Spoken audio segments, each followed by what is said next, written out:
युती संदर्भात अजूनपर्यंत चर्चा कुठलीही सुरू नाही। उल्हासनगर महानगरपालिकेच्या निवडणुकीबाबत तर अजिबातच कुठली चर्चा सुरू नाही। आमच्याकडे भारतीय जनता पक्षाचे प्रदेशाध्यक्ष माननीय रवींद्र चव्हाण साहेब यांच्या सहीचं पत्र व्हॉट्सअपला मी बघितलं।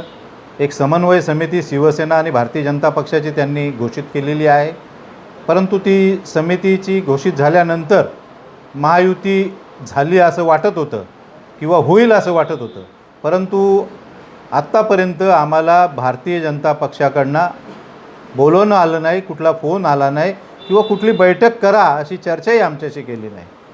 आणि म्हणून चर्चा न होता न कुठली बैठकीला बोलवता आम्ही स्वतः तर त्यांच्याकडे युतीसाठी जाऊ शकत नाही, परंतु या महानगरपालिकेच्या निवडणुकीमध्ये आमचे जे जुने मित्र आहेत POK, साई पक्ष, RPI, पीपल्स पार्टी, या सगळ्यांची आमची पूर्वीच युती झालेली होती।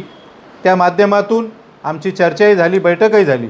जर आत्तापर्यंत आम्हाला भारतीय जनता पार्टीने युतीचं आमंत्रण दिलं नाही, युतीची चर्चा करण्यासाठी बोलवलं नाही, तर आम्ही आमची जी काही युती पहिले झालेली आहे, बैठक झालेली आहे, ज्या लोक आमच्याबरोबर आहेत त्यांना घेऊन या महानगरपालिकेची निवडणूक लढण्यासाठी तयार आहोत।